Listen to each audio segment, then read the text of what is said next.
Hey, Lee here with the poll list for November 14th, 2012, presented by LongboxRadio.com. This week we have Buffy the Vampire Slayer from Dark Horse Comics. This is issue number 15, starring Billy the Vampire Slayer. Continues that storyline there, so that's it from Dark Horse. Something I missed a couple weeks ago was actually the Amicom Me girls. Not a big interest in these. Of course, they're more well known for their action figure statue line or whatever, which is like anime takes on DC superheroes, usually completely out of left field. Like they're looking super weird, taking a lot of liberties with the characters. There is a comic book series of one-shots. Now, this is $4, so why would I buy it? This came out last week or 2 weeks ago, and Amanda Connor actually does the first half of the book, and Mike Haynes definitely turned me on to her art and stuff, which I really enjoy. So I did pick it up for that reason. There it is. Looks good. And this one, like I said, is based on Wonder Woman. There's one for a lot of the DC comic heroines.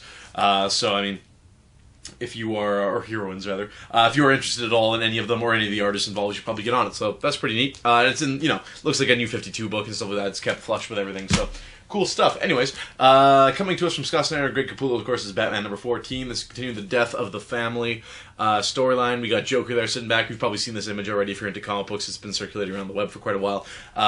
Going really dark places. Scott Snyder and Greg Capullo are swinging for the fences with this. I mean, it's the Joker. You've read Joker stories before. What makes this one stand apart? There are some really, really dark. I mean, the Joker is inherently dark, so it's kind of redundant to say. But if you read issue 13, like this Joker is he's off more so than usual. So we'll see what happens there. Going to Image Comics, we have Saga number 7, of course, with Brian K. Vaughan and Fiona Staples. Love this book, probably one of my favorite books going right now. The trade paperback just came out last month, so if you haven't picked up this book at all, $10 gets you the first 6 issues, which are all great art. For $10, throw it on your coffee table, read it every once in a while, read in the bathroom, whatever. Just cut up, start reading this book. Saga is amazing, so can't give it a better review than that. Thief of Thieves is number 10, of course, from Kirkman, and Asimov's now taking over the story from Spencer. I like this book now. It's moving at a pretty steady pace for anything to do with Kirkman, so I like it. There it is. Not much more to say.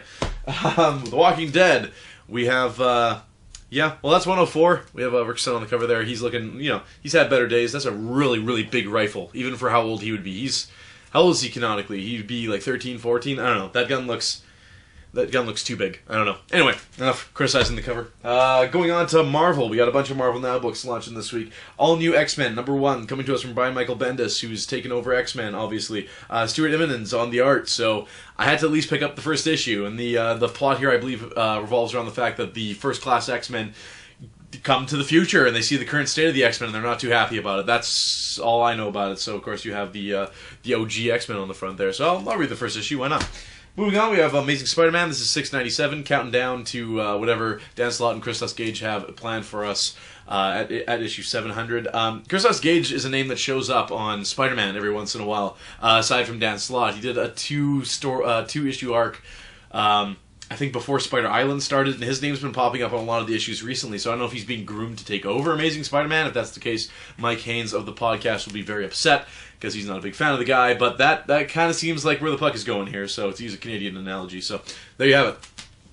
Moving on, we have the New Avengers. I believe this is the last issue, if I'm not mistaken. Number 33 from Brian Michael Bendis.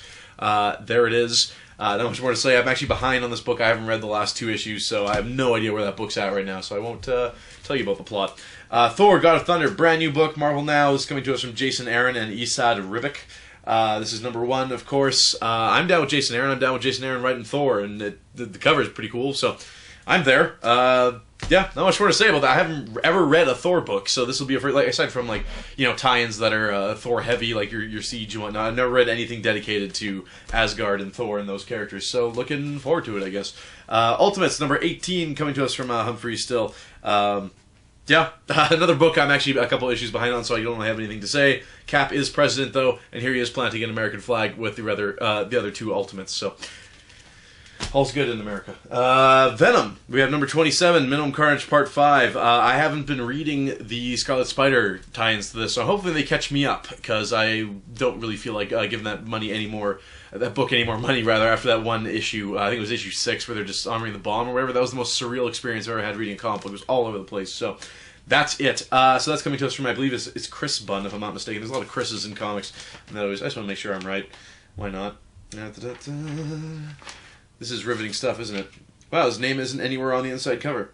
That's amazing. All right, well, anyways, that's the pull list for this week. Mike is doing some redesigns to the site. Everything will look a little different coming up sometime soon. He's using his new artistic prowess that he's learned in college to kind of, spruce up things, put a little color on the pages and whatnot. We're also going to bring the podcast back very soon, so anyone looking for a podcast episode, expect it soon, and Mike might even be attending. So we'll talk about lots of comic book stuff. We have a news feed that kind of like feeds all the comic book news that we would talk about on the podcast regularly, and that hasn't been touched in a month. So I ran through it the other day, and I'm like, wow, that seems like ages ago that something like that happened. Like Rob Liefeld leaving comics. It's like, wasn't that like 3 weeks ago? So yeah, podcast definitely needs to happen. That's the pull list for this week. It's a pretty good one. We'll see you again next week.